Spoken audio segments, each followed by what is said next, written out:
नमस्कार साथियों, स्वागत है आपका विजन एग्री एकेडमी में। आज हम लेकर आए हैं आपके लिए यूपी ट्रिपल एससी एजीटीए कृषि प्राविधिक सहायक का सेट नंबर 19। अभी तक हमारे जो है 18 प्रैक्टिस सेट हो चुके हैं और जिसने जो 18 प्रैक्टिस सेट नहीं देखे हैं तो प्लेलिस्ट बनी हुई है आपकी 50 सेट के नाम से, ठीक है। तो वहाँ पर जाकर आप जो है 18 सेट पेपर देख सकते हैं, ठीक। और साथ में साथ आप लोगों के लिए खुशखबरी ये है कि एक तारीख से कंटिन्यू आपका ब्रह्मास्त्र सेट पेपर शुरू होने जा रहे हैं, ठीक है। जिसका पीडीएफ तो पेड है, मतलब कि अगर कि किसी को पीडीएफ चाहिए तो वो तो पेड मिलेगा, लेकिन यदि आपको जो है यूट्यूब पर क्लासेस जो रहेंगी या वीडियो सॉल्यूशन रहने वाला है वो फ्री ऑफ कॉस्ट रहने वाला है आपको, ठीक है। तो बढ़िया से जो है विजन एग्री एकेडमी को अभी तक सब्सक्राइब नहीं किया तो सब्सक्राइब कर लीजिए और नीचे लिंक मिल जाएगा डिस्क्रिप्शन में विजन एग्री एकेडमी की वेबसाइट प्लस ऐप का, तो उसको भी डाउनलोड कर लीजिए। बढ़िया से जो है अट्रैक्टिव कोर्सेस मिलेंगे आपको और अच्छे से टेस्ट सीरीज हैं, साथ में साथ आपके पीडीएफ कोर्स हैं, वीडियो कोर्स हैं, लाइव क्लासेस हैं, सारा कुछ आपको जो है विजन एग्री एकेडमी अब लेके आने वाला है, ठीक है। तो यूपी ट्रिपल एससी एजीटीए 2024 कृषि प्राविधिक सहायक प्रैक्टिस सेट पेपर नंबर 19 कृषि प्लस कंप्यूटर प्लस यूपीजी के नए परीक्षा पैटर्न पर आधारित है, ठीक है। तो सबसे पहले बात कर लेते हैं भैया, थोड़ा सा प्रमोशन तो देखो बनता है आप लोगों को। जब तक हम बताएंगे नहीं कि हमारे कोर्स कौन कौन से, तब तक पता कैसे चलेगा, है ना, पता कैसे चलेगा, ठीक है। तो पहला कोर्स है हमारा complete syllabus PDF notes bundle. आपका जो है सेट पेपर सेशन शुरू करने वाले हैं, लेकिन थोड़ा सा आपको बताए दे रहे हैं इनके बारे में कि फीचर्स क्या क्या मिलने वाले हैं इसमें, ठीक। तो जो आपका complete syllabus PDF notes bundle है, इसमें आपके कृषि का कंप्लीट सिलेबस, जो भी आपका सिलेबस है बिल्कुल से आपके सिलेबस के अकॉर्डिंग नोट, ना तो देखो यहाँ वहाँ का कुछ नहीं मिलने वाला, बस आपको सिलेबस के अकॉर्डिंग 1200 से 1500 पेजेस के नोट्स मिलने वाले हैं, ठीक। साथ में साथ क्या मिलने वाला है भैया, कंप्यूटर के पीडीएफ नोट्स मिलने वाले हैं, उत्तर प्रदेश सामान्य ज्ञान के पीडीएफ नोट्स मिलने वाले हैं, ठीक। और साथ ही साथ 5000 प्लस वस्तुनिष्ठ प्रश्न मिलने वाले हैं और 30 सेट पेपर मिलने वाले हैं मात्र 499 रुपये में। कितने में? 499 में। यह जो है माध्यम कौन सा रहेगा? हिंदी रहेगा। और साथ में साथ इसमें जो है आप डाउनलोड करके प्रिंट भी करवा सकते हैं। आप ऐप के अंदर तो पढ़ ही सकते हैं, साथ ही साथ उसे प्रिंट भी करवा सकते हैं, जिसकी वैलिडिटी आपकी कब तक रहने वाली है? आपकी वैलिडिटी रहेगी, वो रहेगी आपकी 1 ईयर। 1 ईयर जो है वैलिडिटी रहने वाली है और एक प्रिंटेड फॉर्म में आपको नोट्स मिलने वाले हैं, कंप्लीट पीडीएफ सिलेबस नोट्स, ठीक। आगे बात करें, अगला है आपका ब्रह्मास्त्र सेट पेपर 60 सेट पेपर। हमने आपको बताया था कि ब्रह्मास्त्र सेट पेपर लेके आने वाले हैं, 60 सेट पेपर मिलेंगे जो कि टॉपिक वाइज रहेंगे, ठीक है। इसमें पीडीएफ तो पेड है, पेड मतलब 249 रुपये की पीडीएफ मिलेगी आपको और बाकी जो वीडियो सॉल्यूशन है वो फ्री ऑफ कॉस्ट मिलने वाला है, यूट्यूब पर प्लस ऐप पर भी है ना। तो इसकी खास क्या है, 60 सेट पेपर मिलने वाले विथ वीडियो सॉल्यूशन, ठीक। संपूर्ण पाठ्यक्रम, मतलब कि एक टॉपिक वाइज सेट पेपर कैसा होगा, उसमें भी आपके 100 क्वेश्चन रहेंगे, जिसमें से 65 आपके जो है कृषि के एक टॉपिक से और 15 क्वेश्चन आपके जो है एक टॉपिक आपके कंप्यूटर से और आपके 20 क्वेश्चन एक टॉपिक यूपीजीके से रहने वाले हैं। और साथ में साथ आपका इसको पूरा प्लान बता देंगे। 60 दिन का टारगेट बेस्ड सेट पेपर है, इसमें आपको पूरा प्लान दिया जाएगा कि पिछले 60 दिन में कौन कौन से सेट पेपर या टेस्ट पेपर आपके होने वाले हैं, ठीक। इसमें 40 जो है topic wise set full set है, 20 फुल लेंथ सेट है और video solution plus 60 plus test है। प्रिंटेबल पीडीएफ है, ये भी कैसी है आपकी प्रिंटेबल, आसानी से आप इसे प्रिंट करवा सकते हैं कहीं से भी, क्लियर, ठीक है। अगला है आपका जो है फ्री है, ठीक। यूपी ट्रिपल एससी एजीटीए कृषि प्राविधिक सहायक बनने का सपना होगा अब साकार, क्योंकि फ्री लाइव क्लासेस आपके लिए लेकर आने वाले हैं। डेली लाइव एमसीक्यू क्लासेस हैं, जिसमें टॉपिक वाइज क्लास रहने वाली है, कंप्लीट क्लास नोट्स मिलने वाले हैं इसमें, ठीक है। तो इसको आप अगर कि लेना चाहें, देखो इसको लेना कुछ नहीं है आपको, ये फ्री ऑफ कॉस्ट हमारे जो विजन एग्री एकेडमी ऐप व वेबसाइट पर उपलब्ध है। नीचे डिस्क्रिप्शन में आपको वेबसाइट का लिंक व जो है ऐप का लिंक लिंक मिल जाएगा। ठीक है, तो वहाँ से आप इसे देख सकते हैं। ठीक, फिर आपका रिकॉर्डेड वीडियो क्लासेस है, ये भी आपका स्टार्ट हो रहा है 1 अगस्त से, जिसकी फीस मात्र 399 है। कंप्लीट सिलेबस रिकॉर्डेड क्लासेस मिलने वाली हैं। इसमें फाउंडेशन बैच है, ये पूरा का पूरा फाउंडेशन क्लास मिलने वाली हैं। एग्रीकल्चर की plus computer plus UP GK की टॉपिक वाइज क्लास रहने वाली हो। कंप्लीट क्लास नोट्स मिलेंगे इसमें। ठीक, मात्र 399। इनरोल करना चाहें तो अभी जो है 50% ऑफ चल रहा है, इसे ले सकते हैं आप। ठीक, इसी के साथ आज चलते हैं आपके मेन मुद्दे की ओर। मेन मुद्दा क्या है भैया आज का? मेन मुद्दा है सेट पेपर, है ना। आज के सेट पेपर की ओर थोड़ा सा प्रमोशन देखो करना पड़ता है, सभी लोग करते हैं, है ना। और न्यू है तो देखो थोड़ा बहुत तो आपको बताना पड़ेगा हमारे वेबसाइट के बारे में, ऐप के बारे में, है ना। तो इसलिए हम थोड़ा सा प्रमोशन कर देते हैं। बाकी देखो हमारा कोई उद्देश्य नहीं है, आपको ऑप्शनल है, ख़रीदना चाहें तो ख़रीद सकते हैं। ठीक है, और नहीं खरीदना चाहें तो कोई बात नहीं, है ना। यूपी SSC AGTA का सेट नंबर 19 आज कराने वाले हैं, जिसमें सेक्शन 1 या फिर कहें भाग 1 में रहने वाला है कृषि। कृषि के बढ़िया से क्वेश्चन आप लोग आंसर करिएगा। यहाँ पर आपको A, B, C या फिर D आंसर करना है। बताइए आंसर। पहला प्रश्न है आपका, पहला प्रश्न दिया गया है, जड़ की गहराई के अनुसार चावल, आलू और प्याज हैं उथली जड़ वाली फसलें, गहरी जड़ वाली फसलें, मध्यम गहरी जड़ वाली फसलें, बहुत गहरी जड़ वाली फसलें। जो आपकी जड़ की गहराई के अनुसार जो आपकी आलू और आपकी प्याज व चावल है वो कैसी हैं? तो भैया ये कैसी हैं? आपकी उथली जड़ वाली फसलें हैं। ऑप्शन ए उथली जड़ वाली।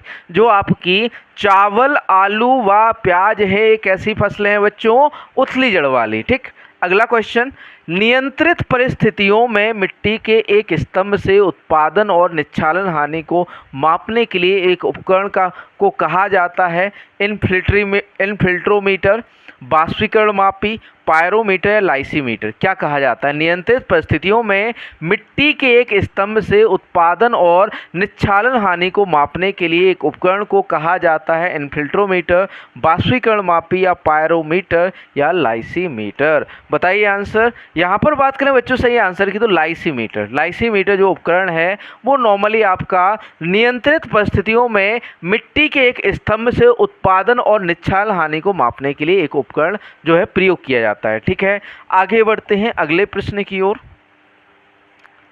प्रश्न नंबर 3 दिया हुआ है, लैब टू लैंड कार्यक्रम किसके द्वारा शुरू किया गया था?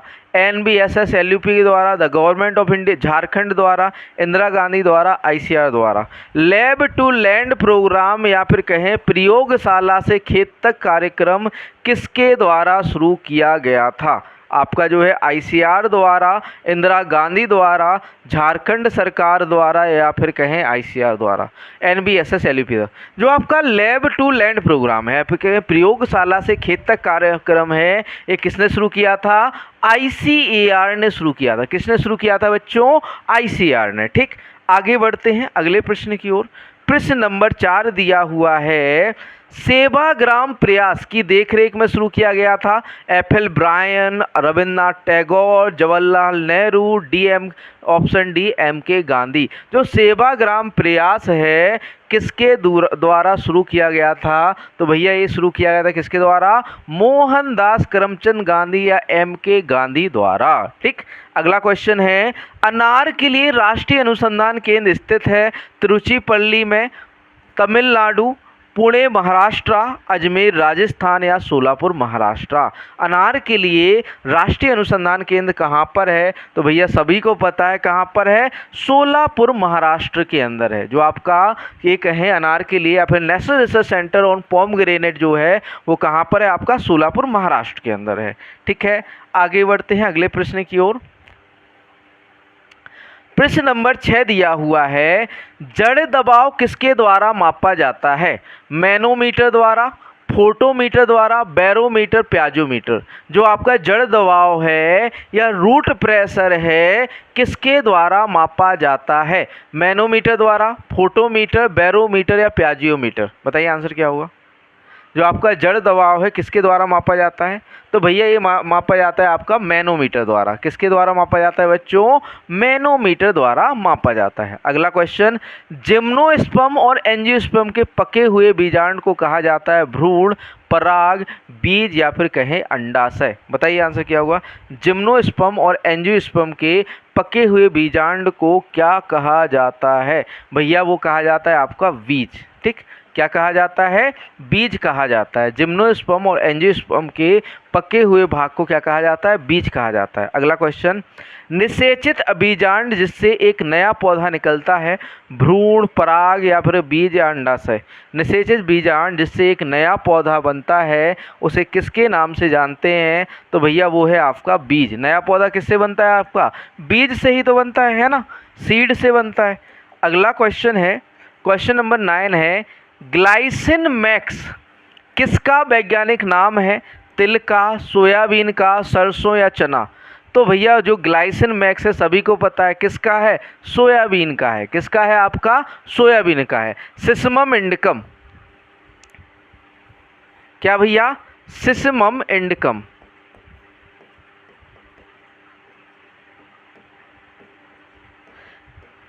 किसका होता है? आपका तिल का होता है। तिल का साइंटिफिक नेम क्या होता है? सिसमम इंडिकम। ठीक, आपका जो सरसों का होता है ब्रेसिका स्पीसीज, ब्रेसिका स्पीसीज।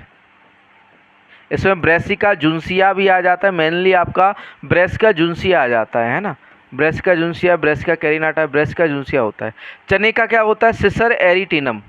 सिसर, चने का जो होता है क्या होता है? सिसर एरिटिनम।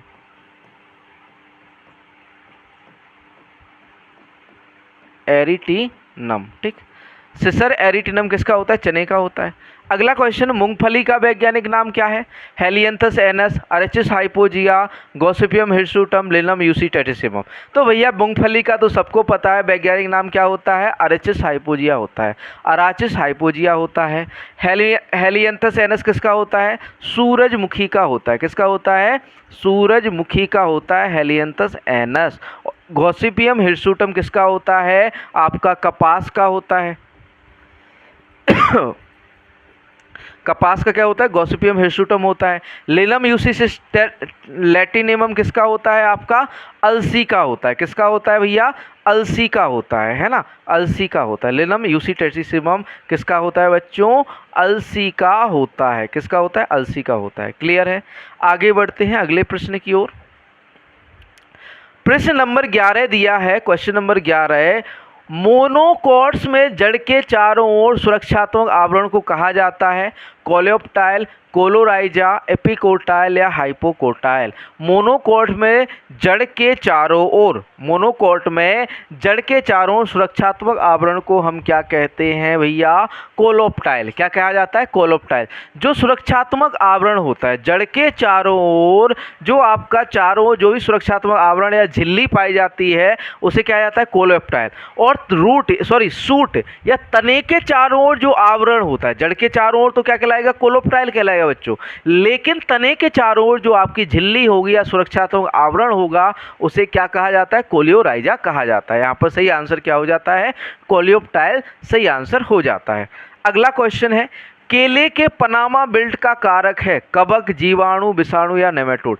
जो आपका केले में पनामा बेल्ट होता है वो किसके कारण होता है? तो भैया वो होता है आपका कवक के कारण। किसके कारण होता है बच्चों? कवक के कारण। अगला क्वेश्चन है, केले में पौधे से पौधे की दूरी रखी जाती है, यहाँ पर राखी नहीं रखी जाती है 1.8 मीटर गुणा 1.8 मीटर, 2.8 मीटर गुणा 2.8 मीटर, या फिर कहें आपका 1.2। ऑप्शन सी है आपका 1.2 मीटर गुणा 1.2 मीटर। ठीक, ऑप्शन डी दिया हुआ है आपका, ऑप्शन डी है आपका 4.8 गुणा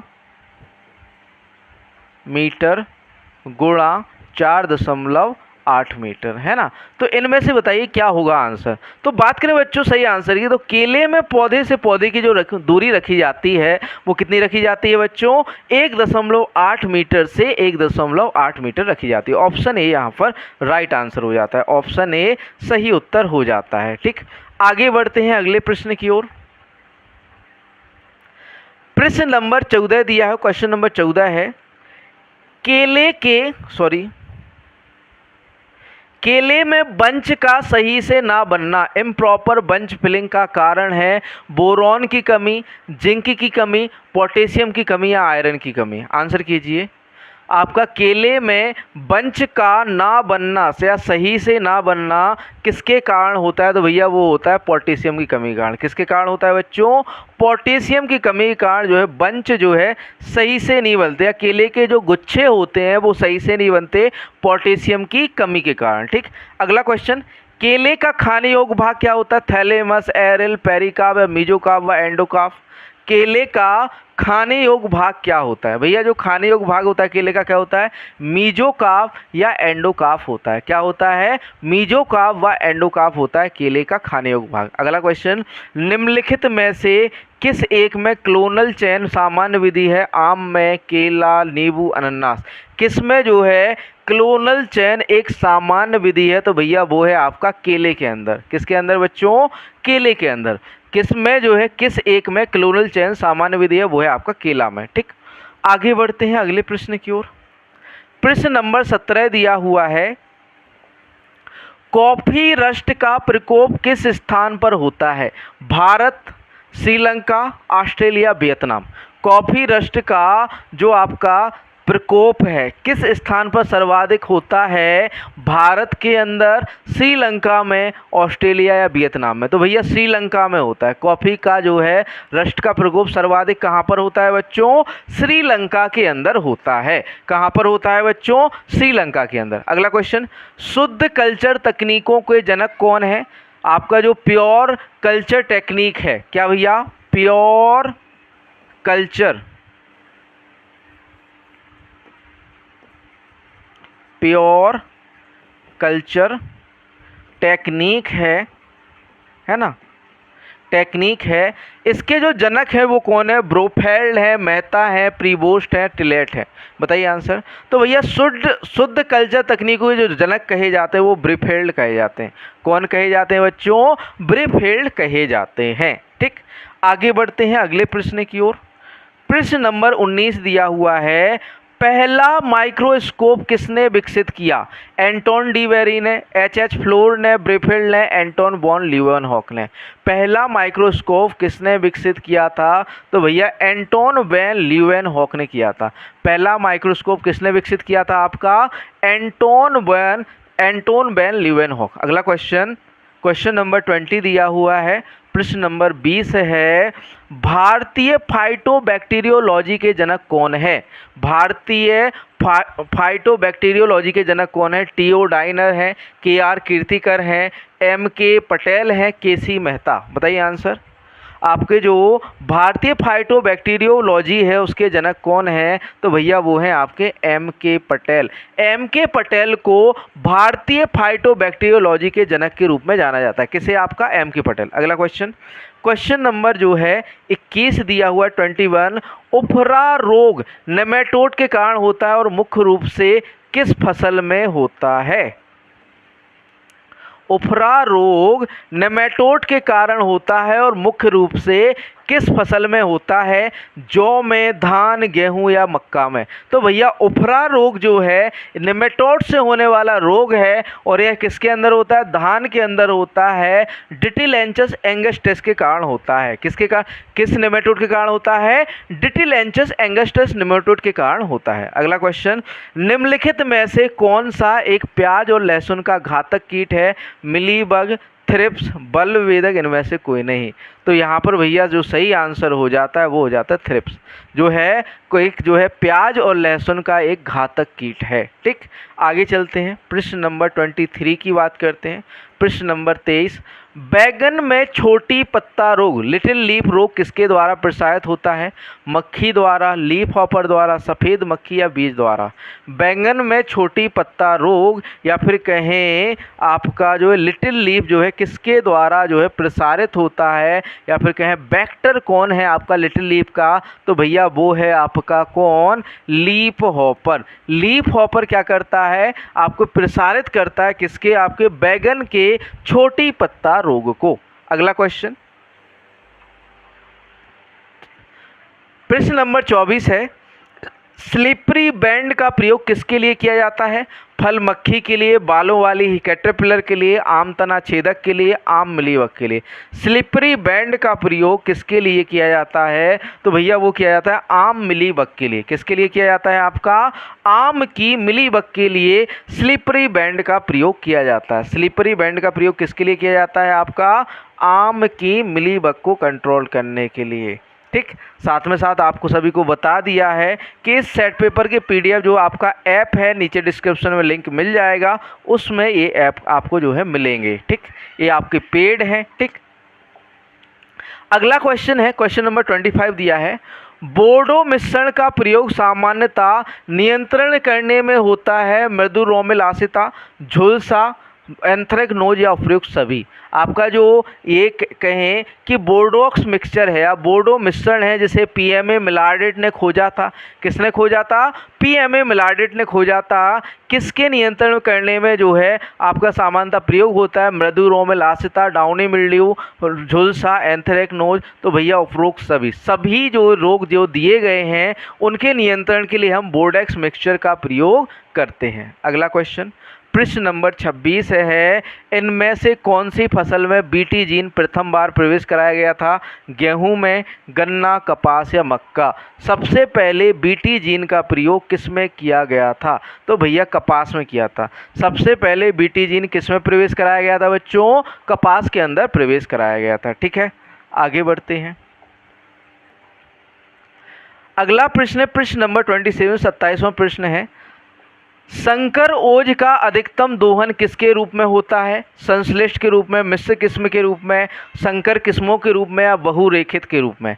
संकर ओज का अधिकतम दोहन किसके रूप में होता है? तो भैया संकर किस्म के रूप में होता है। किसके रूप में जो है होता है?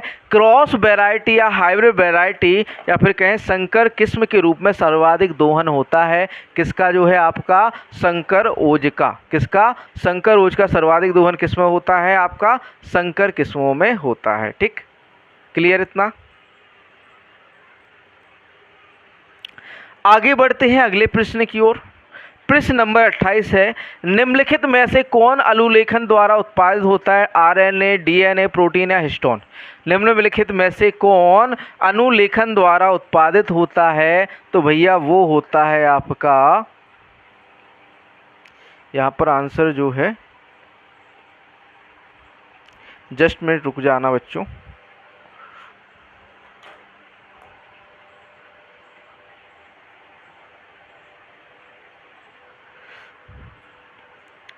यहाँ पर बात करें बच्चों सही आंसर की, तो अनुलेखन द्वारा आपका किसका? आरएनए का प्रोडक्शन होता है। किसका होता है? आरएनए का। ठीक, तो निम्नलिखित में से कौन अनुलेखन द्वारा उत्पादित होता है? आपका आरएनए। ठीक, आगे बढ़ते हैं अगले प्रश्न की ओर।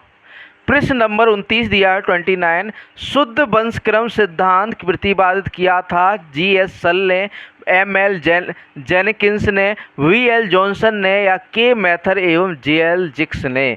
जो आपका शुद्ध वंशक्रम सिद्धांत है किसने प्रतिपादित किया था? तो भैया वीएल जॉनसन ने प्रतिपादित किया था। शुद्ध वंशक्रम सिद्धांत किसने दिया था बच्चों? वीएल जॉनसन ने दिया था। ठीक, आगे बढ़ते हैं अगले प्रश्न की ओर। प्रश्न नंबर 30 है, समसूत्री विभाजन का वह चरण, समसूत्री विभाजन का वह चरण जिसमें गुणसूत्र कोशिका के मध्य रेखीय तल के साथ पंक्तिबद्ध होते हैं कहलाते हैं प्रोफेज, मेटाफेज, एनाफेज, टेलोफेज? बताइए आंसर।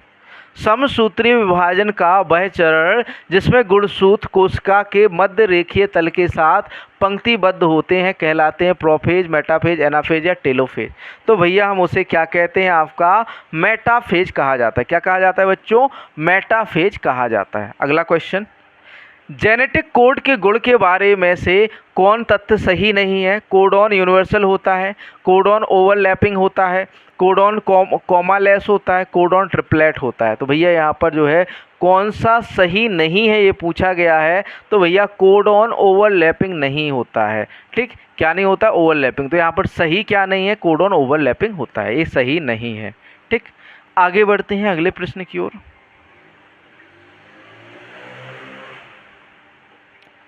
थोड़ा ज़्यादा ऊपर पहुंच गए हैं। प्रश्न नंबर 32, 32 क्वेश्चन दिया हुआ है, प्रश्न नंबर 32 दिया है, 32वां प्रश्न दिया हुआ है। केंद्रक के बाहर आरएनए में कोड के क्षार पर प्रोटीन संश्लेषण होता है, संश्लेषण, प्रतिलेखन, अनुवाद या प्रतिकृतियन। केंद्रक के बाहर आरएनए में कोड के क्षार पर प्रोटीन संश्लेषण होता है, संश्लेषण, प्रतिलेखन, अनुवाद या प्रतिकृति। बताइए आंसर क्या होगा।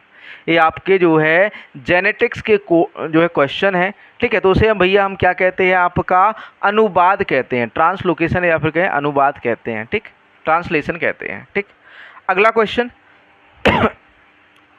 कोशिकीय श्वसन में ग्लाइकोलिसिस की प्रक्रिया में होती है, माइटोकॉन्ड्रिया में, प्लास्टिड में, पेरोक्सिसोम में या साइटोप्लाज्म में। जो आपकी एक कहें ग्लाइकोसिस की प्रक्रिया है वो कहाँ पर होती है भैया, तो साइटोप्लाज्म के अंदर होते हैं। ग्लाइकोसिस की प्रक्रिया किसके अंदर होती है भैया, साइटोप्लाज्म के अंदर होती है। ये क्वेश्चन नंबर 33 हो जाता है आपका, ठीक।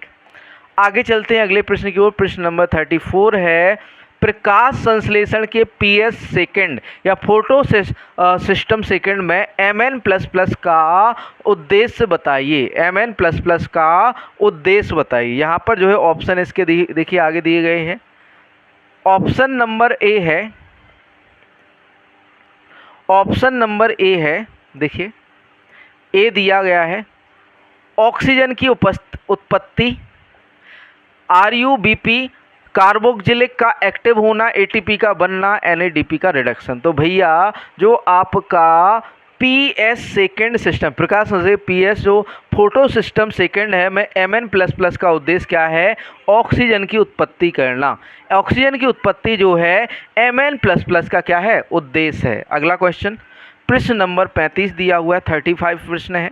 प्रश्न नंबर 35 दिया है, पौधों में बिंदु स्राव किसके द्वारा होता है। पौधों में बिंदु स्राव किसके द्वारा होता है, रंध्रों द्वारा, हाइडेथोडस द्वारा, ए और बी दोनों द्वारा, इनमें से कोई नहीं। जो आपके पौधों में बिंदु स्राव होता है वो किसके द्वारा होता है, तो भैया वो होता है हाइडेथोड्स द्वारा होता है, हाइडेथोड्स द्वारा बिंदु स्राव होता है। अगला क्वेश्चन, F/m का कार्बन नाइट्रोजन अनुपात है 20:1, 40:1, 50:1 या 80:1। जो F/m होता है, फार्म यार्ड मैन्योर होता है, उसका कार्बन नाइट्रोजन अनुपात क्या होता है, बताइए यहाँ पर A, B, C या फिर D। तो भैया जो आपका F/m है उसका कार्बन नाइट्रोजन अनुपात होता है 40:1 होता है। क्या होता है, 40:1 जो है F/m का क्या होता है, कार्बन नाइट्रोजन अनुपात होता है। आगे बढ़ते हैं अगले प्रश्न की ओर। प्रश्न नंबर 37 दिया है, पौधे के लिए ऊर्जा मुद्रा के रूप में कौन सा तत्व माना जाता है, फास्फोरस, नाइट्रोजन, मोलिब्डेनम या पोटेशियम। तो भैया ऊर्जा मुद्रा कौन है भैया, ऊर्जा का स्थानांतरण कौन करता है, फास्फोरस करता है ना। तो ऑप्शन ए यहाँ पर फास्फोरस सही आंसर हो जाता है। अगला क्वेश्चन, मूल स्लैग एक है बेसिक स्लैग, यहाँ पर है बेसिक स्लैग है एक तरह का फॉस्फेट चूना, डबल सिलिकेट और फॉस्फेट चूना, आयरन फॉस्फेट। बताइए बेसिक स्लैग क्या है, बेसिक स्लैग क्या होता है, बताइए क्या होता है। एक बात करें भैया बेसिक स्लैग की तो डबल सिलिकेट और फॉस्फेट चूना है। क्या है भैया, डबल सिलिकेट और फॉस्फेट चूना है आपका बेसिक स्लैग, ठीक। ऑप्शन सी यहाँ पर सही आंसर हो जाता है, ठीक। आगे बढ़ते हैं अगले प्रश्न की ओर। प्रश्न नंबर 39 दिया हुआ है, ब्लैक माइका किसे कहा जाता है, मस्कोवाइट को, क्वार्टज को, बायोटाइट या फेल्डस्पार को। ब्लैक माइका किसे कहा जाता है, तो भैया ब्लैक माइका क्या कहलाता है, बायोटाइट कहलाता है ना। ब्लैक माइका क्या कहलाता है, बायोटाइट, और व्हाइट माइका कहलाता है, मस्कोवाइट कहलाता है। अगला क्वेश्चन, मिट्टी के खनिज की अष्टफलकीय सीट में मैग्नीशियम दर्शाता है डायोक्टाहेड्रल, ट्रायोक्टाहेड्रल, टेट्राहेड्रल या मोनोहेड्रल। बताइए आंसर क्या होगा। तो भैया आप दर्शाता है आपका ट्रायोक्टाहेड्रल, क्या दिखाता है, ट्रायोक्टोहेड्रल। मिट्टी के खनिज की अष्टफलकीय सीट में मैग्नीशियम क्या दर्शाता ट्रायोक्टाहेड्रल दिखाता है। थोड़ा सा पानी पी लिया जाए, है ना।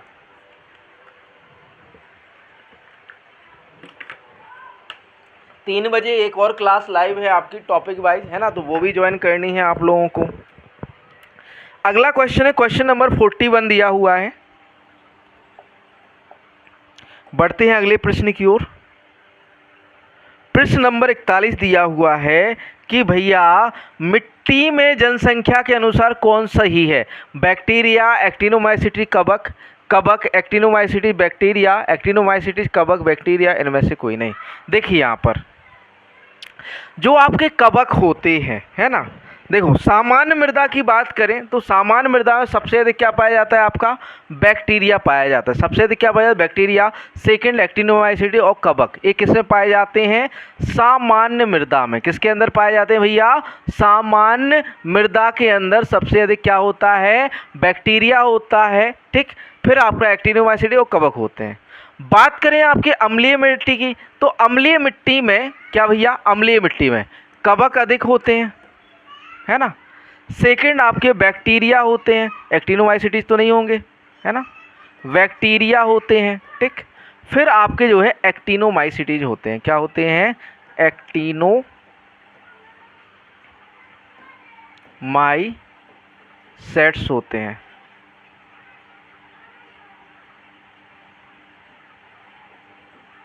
ठीक। किस में? आपके अम्लीय मिट्टी में।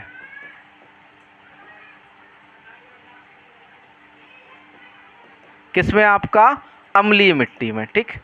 अम्लीय मिट्टी में सबसे ज़्यादा जनसंख्या किसकी होती है? कवक की होती है। सेकंड बैक्टीरिया और थर्ड आपका एक्टिनोमाइसीटीज। और बात करें आपकी क्षारीय मिट्टी की तो क्षारीय मिट्टी में तो एक्टिनोमाइसीटीज अधिक होते हैं, ठीक। फिर उसके बाद होता है बैक्टीरिया, फिर होता है आपका कवक, ठीक। तो ये किसके अंदर होता है? क्षारीय मृदा में। किसके अंदर होता है? क्षारीय मृदा में। किसके अंदर होता है? क्षारीय मृदा में। क्षारीय मृदा में क्या अधिक होता है? आपका एक्टिनोमाइसीटीज, फिर बैक्टीरिया, फिर कवक होते हैं, ठीक। आगे बढ़ते हैं अगले प्रश्न की ओर।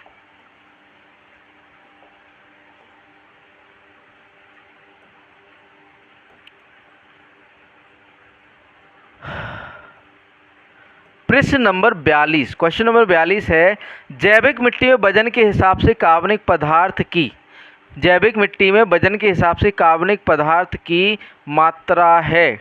जैविक मिट्टी में मात्रा है। जैविक मिट्टी में देखो पूरा क्वेश्चन आपको दिख रहा होगा, हमने जो है जूम आउट कर दिया है, ठीक है। तो देखिए यहाँ पर लिखा है जो आपका जैविक मिट्टी में वजन के हिसाब से जो कार्बनिक पदार्थ की मात्रा वो कितनी है? लेस एबव 20%, एबव 15%, 10% से अधिक, या फिर कहें आपका 5% से अधिक। तो भैया कार्बनिक पदार्थ की मात्रा जो जैविक मिट्टी में होती है वो होती है 20% से अधिक। कितना होती है?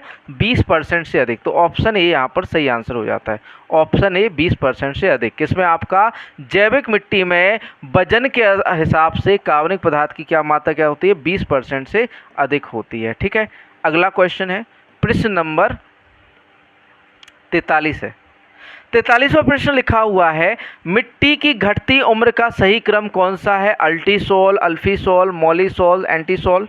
अल्फीसोल, अल्टीसोल, मॉलीसोल, एंटीसोल, एंटीसोल, मॉलीसोल, अल्फीसोल, अल्टीसोल, या फिर कहें ये सभी। बताइए आंसर क्या होगा? तो भैया मिट्टी की घटती उम्र का सही क्रम क्या है? अल्टीसोल्स, अल्फीसोल, मॉलीसोल और एंटीसोल, ठीक। तो ये आपका घटती जो है मृदा के जो घटता क्रम है, या फिर कहें उम्र का जो है सही घटता क्रम हो जाता है। आगे बढ़ते हैं। यहाँ पर ऑप्शन ए सही आंसर हो जाता है। 43 का ए हो जाएगा सही आंसर, ठीक। आगे बढ़ते हैं।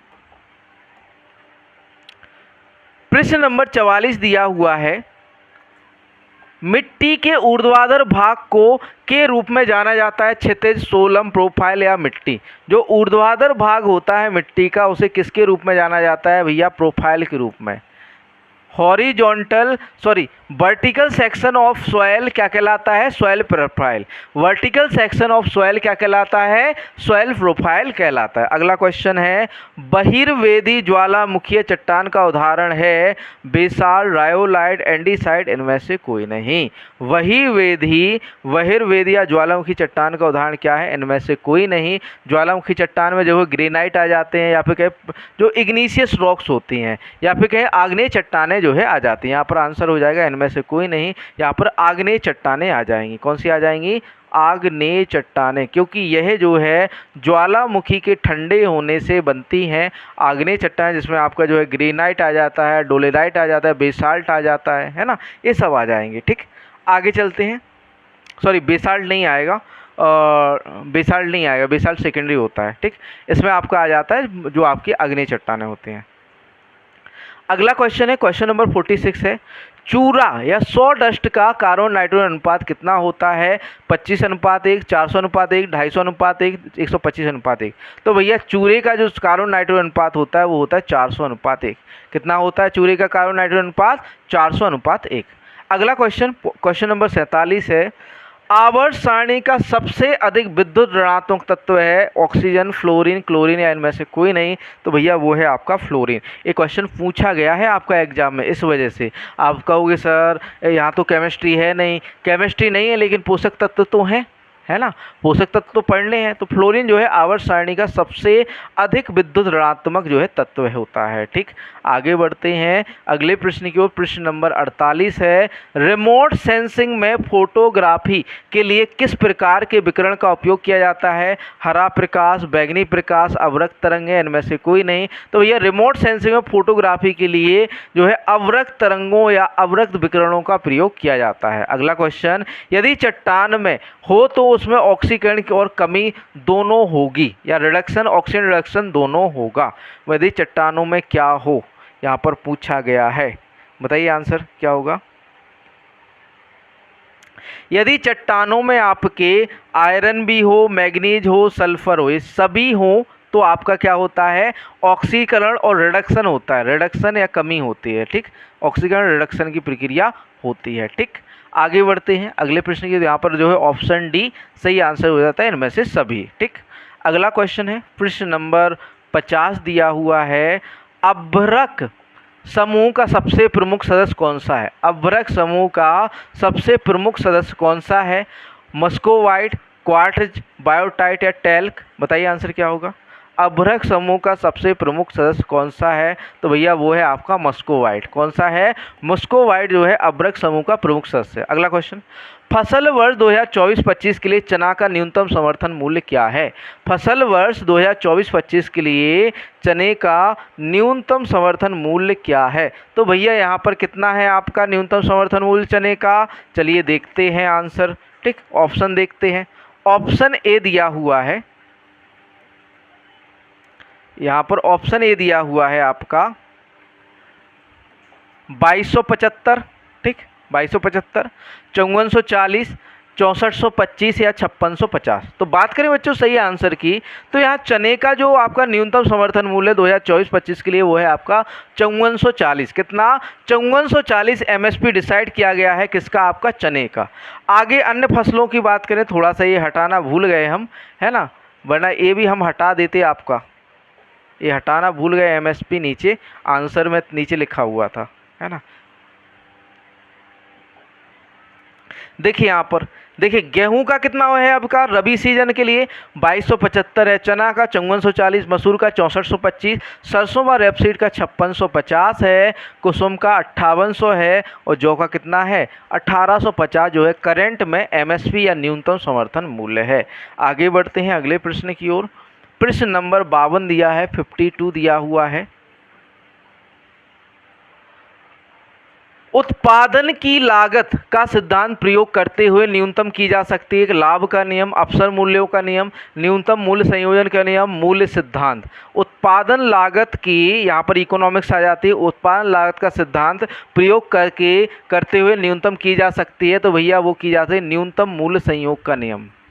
ठीक, किसका है? न्यूनतम मूल्य संयोग का नियम का सिद्धांत प्रयोग करके न्यूनतम की जा सकती है। अगला क्वेश्चन, क्वेश्चन नंबर 53 है, 53वां प्रश्न दिया हुआ है, पूर्व में प्रक्षेत्र आय व्यय तैयार करने को कहते हैं प्रक्षेत्र आय व्ययक, आंशिक आय व्ययक, प्रक्षेत्र योजना, पूर्व अभिव्यक्ति। बताइए आंसर क्या होगा यहाँ पर? ए, बी, सी या फिर डी? भैया उसे हम क्या कहते हैं? प्रक्षेत्र आय व्ययक कहा जाता है। जो आपका पूर्व में प्रक्षेत्र आय व्यय तैयार करने को क्या कहते हैं? प्रक्षेत्र आय व्ययक। ठीक, अगला क्वेश्चन है, क्वेश्चन नंबर 54 है, 54 दिया हुआ है, 54वां प्रश्न दिया हुआ है, कृषि प्रकार आधारित है तुलनात्मक लाभ के सिद्धांत पर, सम सीमांत आय के सिद्धांत पर, उत्पत्ति ह्रास के सिद्धांत पर, प्रतिस्थापन के सिद्धांत पर, या प्रतिस्थापन के सिद्धांत पर। बताइए आंसर। कृषि प्रकार आधारित है तो भैया तुलनात्मक लाभ के सिद्धांत पर। कृषि प्रकार किस पर आधारित है? तुलनात्मक लाभ के सिद्धांत पर आधारित है। अगला क्वेश्चन नंबर 55 है, 55 है।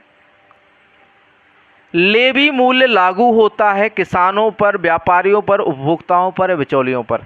लेवी का जो मूल्य होता है वो किस पर लागू होता है? तो भैया लेवी का मूल्य जो है व्यापारियों पर लागू होता है। किस पर लागू होता है? व्यापारियों पर। लेवी पे जो खरीदने वाले व्यापारी होंगे ना, उनको जो मूल्य लगा होता है वो व्यापारियों पर लगता है ना। अगला क्वेश्चन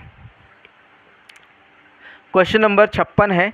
ग्रामीण विकास कार्यक्रम संबंधित है स्वरोजगार से, रोजगार सृजन से, गरीबी उन्मूलन से, उपरोक्त सभी से। तो आपका जो कृषि एक है कि आपका जो ग्रामीण विकास कार्यक्रम है उपरोक्त सभी से, स्वरोजगार से, रोजगार सृजन से, गरीबी उन्मूलन, उपरोक्त सभी से जो है संबंधित है कौन? आपका ग्रामीण विकास कार्यक्रम। ठीक, आगे बढ़ते हैं अगले प्रश्न की ओर।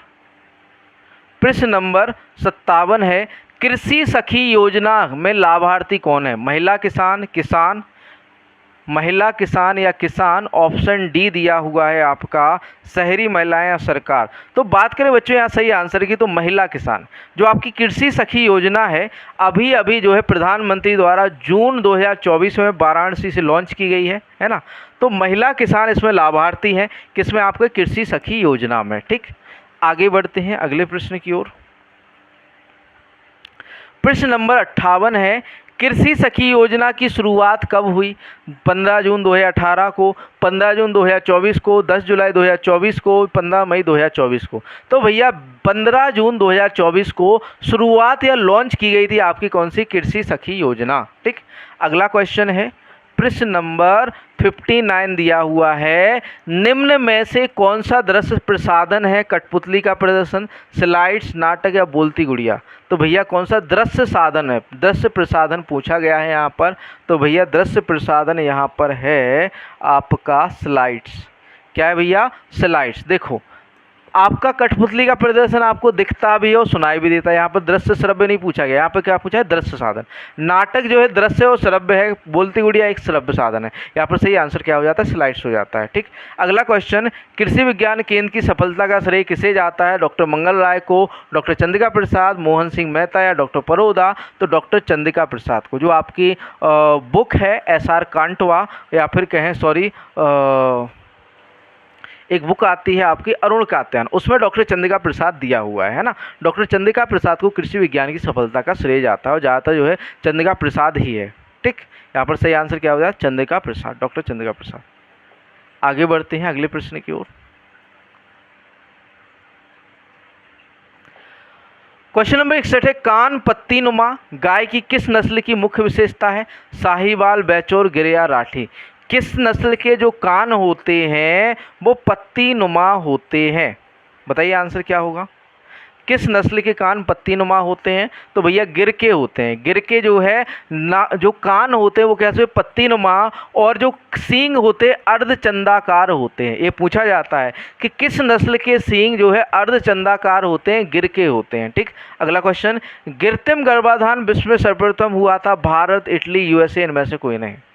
कृत्रिम गर्भाधान सबसे पहले कहाँ हुआ था? तो भैया वो हुआ था इटली के अंदर। कहाँ पर हुआ था? इटली में। ठीक, आगे बढ़ते हैं अगले प्रश्न की ओर। प्रश्न नंबर 63 दिया हुआ है। सर्वाधिक वसा किस पशु के दूध में होती है? फैट परसेंट, भैंस, गाय, भेड़ या ऊँटनी। तो सर्वाधिक जो फैट पाया जाता है वो भेड़ के दूध में पाया जाता है। सर्वाधिक वसा किस में होती है बच्चों? भेड़ के दूध में। अगला क्वेश्चन। मधुमक्खियों में चाक ब्रूड किसके कारण होता है? विषाणु, जीवाणु, कवक या सूत्रकृमि। तो जो चाक ब्रूड होता है वो कवक के कारण होता है। आपका मधुमक्खियों में चाक ब्रूड किसके कारण होता है? आपका कवक के कारण। अगला क्वेश्चन। गाय का मैड काऊ या मैड काऊ रोग किसके कारण होता है? विषाणु, जीवाणु, प्रियोन या सूत्रकृमि। तो ये मैड काऊ जो रोग होता है वो आपका प्रियोन के कारण होता है। प्रियोन के कारण इसमें जो है आपकी गाय हुए पागलपन जैसे लक्षण आ जाते हैं। मैड काऊ इसे कहते हैं, प्रियोन के कारण होता है, किसके कारण होता है, प्रियोन के। अगला सेक्शन यहाँ पर जो है 65 क्वेश्चन आपके कृषि के समाप्त हो जाते हैं। अगला सेक्शन है भाग 2 कंप्यूटर। भाग 2 में हम क्या पढ़ेंगे, कंप्यूटर पढ़ेंगे। ठीक, तो कंप्यूटर का पहला क्वेश्चन और 66वां प्रश्न सेट पेपर का लिखा हुआ है, सूचना तैयार करने के लिए डाटा का प्रयोग कहलाता है। सूचना तैयार करने के लिए डाटा का प्रयोग कहलाता है फीडबैक, प्रोग्रामिंग, प्रोसेसिंग या विश्लेषण। तो भैया उसे हम क्या कहते हैं, प्रोसेसिंग कहते हैं। डाटा का प्रयोग करना क्या कहलाता है, प्रोसेसिंग कहलाता है। सूचना तैयार करने के लिए डाटा का प्रयोग कहलाता है प्रोसेसिंग। अगला क्वेश्चन, एमएस वर्ड में पेस्ट ऑप्शन करने के लिए कीबोर्ड शॉर्टकट है Alt+P, Ctrl+V, Ctrl+T, Ctrl+P। तो भैया Ctrl+V का प्रयोग किया जाता है आपका एमएस वर्ड में पेस्ट ऑप्शन के लिए या पेस्ट करने के लिए। ठीक, आगे बढ़ते हैं अगले प्रश्न की ओर।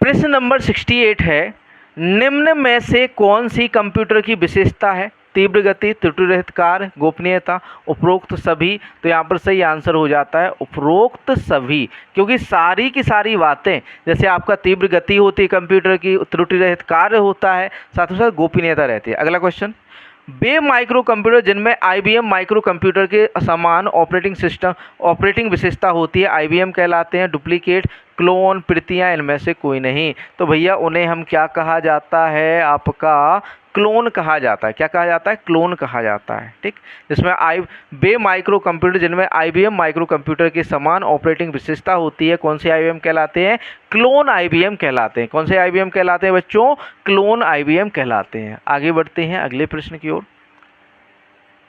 प्रश्न नंबर 70 दिया हुआ है, ट्रांजिस्टर कंप्यूटर पेश किए गए थे पहली पीढ़ी में, तीसरी पीढ़ी, दूसरी पीढ़ी या चौथी पीढ़ी में। ट्रांजिस्टर कंप्यूटर कब पेश किए गए थे, तो भैया दूसरी पीढ़ी में। दूसरी पीढ़ी में ट्रांजिस्टर आया था, पहली पीढ़ी में वैक्यूम ट्यूब था। आप सभी को पता है वैक्यूम ट्यूब का प्रयोग पहली पीढ़ी में हुआ था। दूसरी पीढ़ी में ट्रांजिस्टर थे, तीसरी पीढ़ी में IC थी। तीसरी पीढ़ी में क्या थे, आपके इंटीग्रेटेड सर्किट थे, IC थे। ठीक, अगला क्वेश्चन, क्वेश्चन नंबर 71 दिया हुआ है,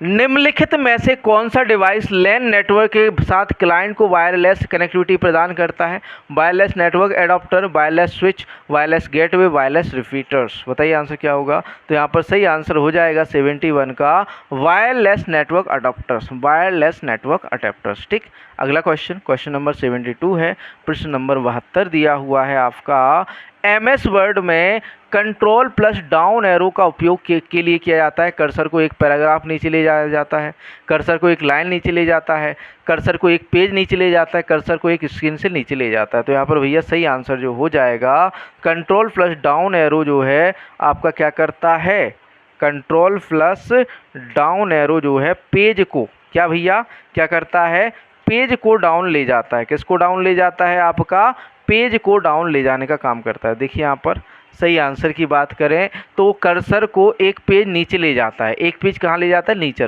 तो ऑप्शन सी यहाँ पर सही आंसर, कर्सर को एक पेज नीचे ले जाता है। ठीक, आगे चलते हैं। प्रश्न नंबर 73 दिया हुआ है, क्वेश्चन नंबर 73 है, MS एक्सेल में कौन सा फंक्शन नहीं है, सम, एवरेज, मैक्स या मिनिमम। कौन सा फंक्शन जो है MS एक्सेल में नहीं होता है, तो भैया एवरेज नहीं होता है। क्या नहीं होता है, एवरेज नहीं होता। अगला क्वेश्चन, एक द्वितीयक विंडो है जो उपयोगकर्ताओं को कोई आदेश निष्पादित करने, उपयोगकर्ताओं से कोई प्रश्न पूछने या उपयोगकर्ताओं को जानकारी प्रदान करने की अनुमति देती है। मेन्यू बार, ड्रॉप डाउन सूची, विकल्प बॉक्स या डायलॉग बॉक्स। बताइए आंसर क्या होगा। तो उसे हम कहते हैं डायलॉग बॉक्स। क्या कहते हैं, डायलॉग बॉक्स। ठीक, पर ऑप्शन डी सही आंसर हो जाता है। अगला क्वेश्चन, क्वेश्चन नंबर 75 दिया हुआ है, प्रश्न नंबर 75 है, कंप्यूटर में सबसे तेज हार्डवेयर डिवाइस है USB port, cache memory, laser printer, processor. Computer में सबसे तेज हार्डवेयर डिवाइस कौन सा है भैया, प्रोसेसर है। सबसे तेज चलता है कौन, आपका घोड़े की तरह दौड़ता है, प्रोसेसर। अगला क्वेश्चन, मशीन लर्निंग को में लागू किया जाता है, मशीन लर्निंग को लागू किया जाता है आपका जो है ऑप्शन देखेंगे, मशीन लर्निंग को लागू किया जाता है ईमेल फिल्टरिंग में, फेस रिकग्निशन में, सेंटिमेंटल एनालिसिस, उपरोक्त सभी में। तो यहाँ पर जो मशीन लर्निंग है आपका ईमेल फिल्टरिंग, फेस रिकग्निशन और आपका जो है सेंटिमेंटल एनालिसिस में, उपरोक्त सभी में प्रयोग किया जाता है। अगला क्वेश्चन प्रश्न नंबर 77, प्रश्न नंबर 77, प्रश्न नंबर 77 है मशीन लर्निंग के 3 प्रकार क्या हैं? पर्यवेक्षित, पर्यवेक्षित नहीं और यथार्थवादी शिक्षा, सुदृढ़ीकरण, अपर्यवेक्षित और वास्तविक शिक्षा, पर्यवेक्षित, सुदृढ़ीकरण और वास्तविक शिक्षा, पर्यवेक्षित, अपर्यवेक्षित, सुदृढ़ीकरण या फिर कहें आपका सुदृढ़ीकरण सीखना। बताइए आंसर क्या होगा यहाँ पर, ए, बी, सी या फिर डी? क्या होगा सही उत्तर यहाँ पर? थोड़ा सा हमें गड़बड़ लग रही है, ऐसे लग रहा है ये सेट हम शायद पहले करवा चुके हैं, है ना। इसको मैं चेक कर लूँ, 1 मिनट, जस्ट मिनट, मैं चेक कर लूँ पहले। जो आपको 18 सेट करवाया था, ठीक है, 18 नहीं करवाया, मतलब ये सेट नहीं करवाया अभी, सॉरी बच्चों, ये सेट अभी नहीं करवाया है ना, ये सेट अभी नहीं करवाया है। लगा हमें तो हमने रुक गए बीच में, लेकिन ये सेट नहीं हुआ है अभी, सेट जो है नहीं हुआ है ये जो है, ठीक। तो यहाँ पर बात करें बच्चों सही आंसर की, तो पर्यवेक्षित, अपर्यवेक्षित और शुद्धिकरण सीखना। सही आंसर क्या हो जाता है? पर्यवेक्षित, अपर्यवेक्षित और शुद्धिकरण या फिर शुद्धिकरण सीखना, ठीक। आगे चलते हैं अगले क्वेश्चन की ओर, इसको सेट को निकाल लें पहले। तो अगले प्रश्न की ओर पढ़ते हैं, प्रश्न नंबर 78, क्वेश्चन नंबर 78 है नेटवर्किंग प्रोटोकॉल में HTTP रिस्पांस कोड 200 का क्या अर्थ है? Internet server error, bad request, page not found, access. बताइए आंसर। नेटवर्किंग प्रोटोकॉल में HTTP, नेटवर्किंग प्रोटोकॉल में HTTP का क्या अर्थ है? HTTP का क्या अर्थ है? बताइए आंसर क्या होगा, ए, बी, सी या फिर डी?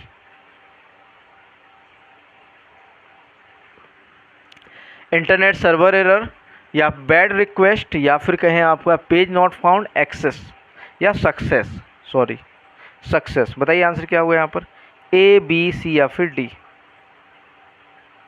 बात करें बच्चों यहाँ सही आंसर की, तो यहाँ पर सही आंसर क्या हो जाता है? सक्सेस हो जाता है, ठीक। HTTP रिस्पांस कोड 200 का अर्थ क्या होता है? सक्सेस, ठीक। अगला क्वेश्चन, क्वेश्चन नंबर 79 दिया हुआ है ईथरनेट लैन किस टोपोलॉजी का उदाहरण है? Star topology, mesh topology, tree topology या बस टोपोलॉजी? तो आपका जो एक है नेटवर्किंग प्रोटोकॉल ईथरनेट लैन है वो कैसा है? बस टोपोलॉजी है। ईथरनेट नेट किस टोपोलॉजी का उदाहरण है? बस टोपोलॉजी का। किसका उदाहरण है बच्चों? बस टोपोलॉजी का। अगला क्वेश्चन, दो कंप्यूटरों को कंप्यूटर नेटवर्क के बीच डेटा पैकेट को स्थानांतरित करने के लिए एक का उपयोग किया जाता है भैया, राउटर का प्रयोग किया जाता है। किसका प्रयोग किया जाता है बच्चों? राउटर का उपयोग किया जाता है। इसी के साथ 15 क्वेश्चन यहाँ पर कंप्यूटर के भी समाप्त हो जाते हैं। अगला पोर्शन है आपका उत्तर प्रदेश सामान्य ज्ञान, यूपी जी के। इसके आंसर भी बढ़िया से करिएगा, लिखिए। पहला क्वेश्चन है, पहला क्वेश्चन ये दिखा हुआ है, उत्तर प्रदेश में न्यूनतम क्षेत्रफल वाला जनपद है? संत कबीर नगर, गौतम बुद्ध नगर, अंबेडकर नगर या कानपुर नगर? तो भैया गौतम बुद्ध नगर।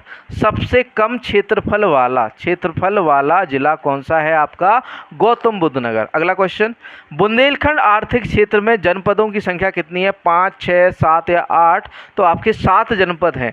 बुंदेलखंड इकोनॉमिक एरिया में, बुंदेलखंड आर्थिक क्षेत्र में 7 जनपदों की संख्या कितनी है? 7 है, ठीक। यहाँ पर सही आंसर ऑप्शन सी 7 हो जाता है, ठीक।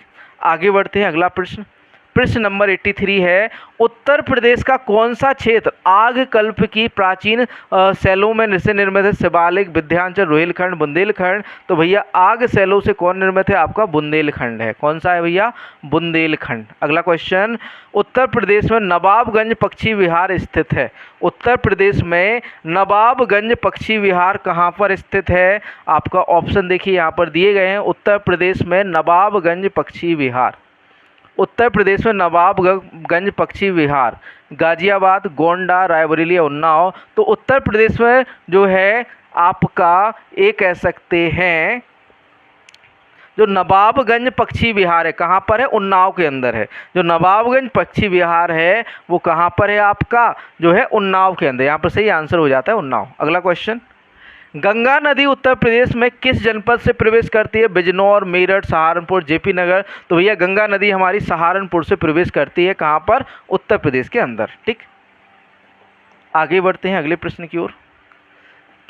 प्रश्न नंबर 86 दिया हुआ है, उत्तर प्रदेश में परंपरागत भूमि मापन इकाई है कनाल, मारला, बीघा या धुर। तो भैया वहाँ बीघा है ना।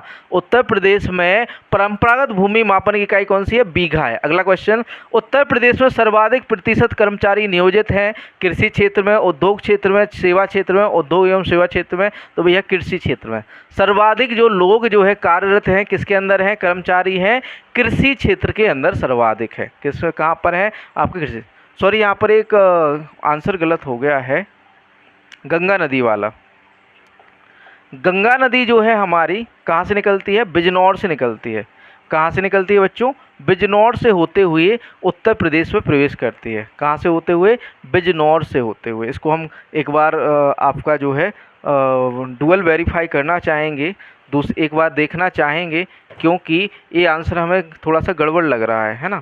तो इसका हम वेरिफिकेशन करना चाहेंगे, तो 1 मिनट रुक जाइए आप, क्योंकि आपका जो है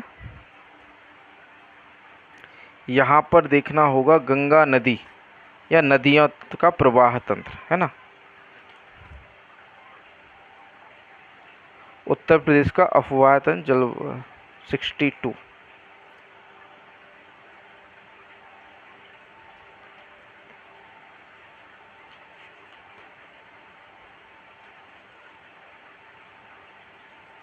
देखिए लिखा है गंगा नदी उत्तर प्रदेश में किस जनपद से प्रवेश करती है? बिजनौर से। सॉरी यहाँ पर जो है करेक्ट आंसर क्या होगा? बिजनौर होगा, है ना। 85 का बिजनौर होगा।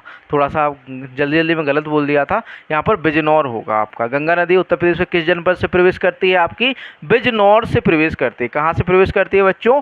बिजनौर से। गंगा नदी कहाँ से प्रवेश करती है? याद रखना, बिजनौर से करती है। ठीक, आगे बढ़ते हैं अगले प्रश्न की ओर।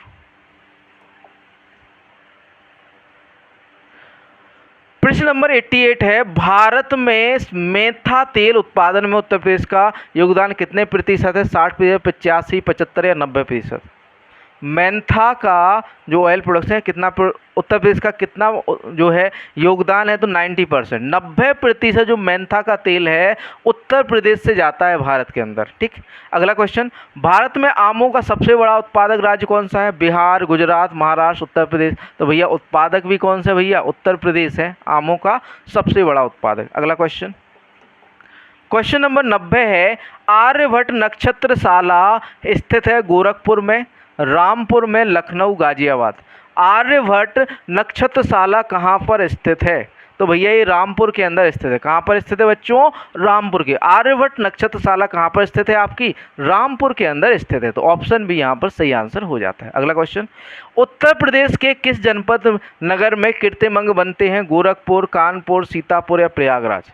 तो भैया कीर्तिमंग कहाँ पर बनते हैं? कानपुर के अंदर बनते हैं। उत्तर प्रदेश के किस नगर में कीर्तिमंग बनते हैं? आपके कानपुर के अंदर। Option B Kanpur. ठीक, आगे बढ़ते हैं अगले प्रश्न की ओर। प्रश्न नंबर 92 है, उत्तर प्रदेश में सुरमा उद्योग के लिए प्रसिद्ध है वाराणसी, प्रयागराज, मुरादाबाद, बरेली। सुरमा उद्योग के लिए कौन सा शहर जो है फेमस है या फिर कहें प्रसिद्ध है? तो भैया बरेली। बरेली जो है सुरमा उद्योग के लिए जानी जाती है। अगला क्वेश्चन, निम्नलिखित में से कौन सा एक क्रांतिकारी काकोरी ट्रेन कांड से संबंधित नहीं था? राजेंद्र लाहौरी या फिर कहें अशफाक उल्ला खां, खुदीराम बोस, रोशन सिंह। बताइए आंसर क्या होगा यहाँ पर?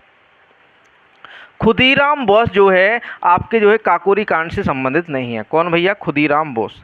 अगला क्वेश्चन, क्वेश्चन नंबर 94 है, 94वां प्रश्न दिया हुआ है, धुरिया लोक नृत्य। धुरिया लोक नृत्य है अवध का, बुंदेलखंड का, पूर्वांचल का, रोहेलखंड का।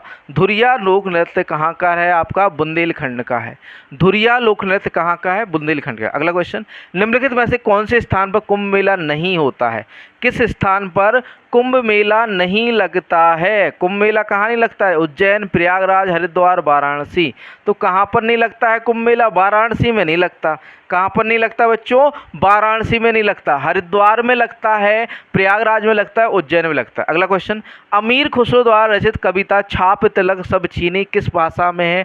भोजपुरी, खड़ी बोली, ब्रज भाषा या उर्दू? तो भैया ब्रज भाषा के अंदर है। अमीर खुसरो द्वारा रचित छाप तिलक सब चीनी किसके में है? आपका ब्रज भाषा के अंदर है। किसमें है? ब्रज भाषा के अंदर लिखी गई है। ठीक, अगला क्वेश्चन प्रश्न नंबर 97 है। सरदार वल्लभ भाई पटेल कृषि विश्वविद्यालय, सरदार वल्लभ भाई पटेल कृषि विश्वविद्यालय स्थित है फैजाबाद में, मेरठ, कानपुर, झांसी। तो भैया आपका जो सरदार वल्लभ भाई पटेल कृषि विश्वविद्यालय है वो आपका कहाँ पर स्थित है? मेरठ के अंदर है। कहाँ पर है बच्चों? मेरठ के अंदर। अगला क्वेश्चन, उत्तर प्रदेश के लोकायुक्त की पदधारण अवधि है 5 वर्ष, 6 वर्ष, 7 वर्ष या 8 वर्ष? तो भैया जो आपके उत्तर प्रदेश के लोकायुक्त होते हैं इनकी जो पद धारण अवधि होती है 8 वर्ष होती है। कितनी होती है? 8 वर्ष। ऑप्शन डी यहाँ पर 8 वर्ष सही आंसर हो जाता है। आगे बढ़ते हैं अगले प्रश्न की ओर।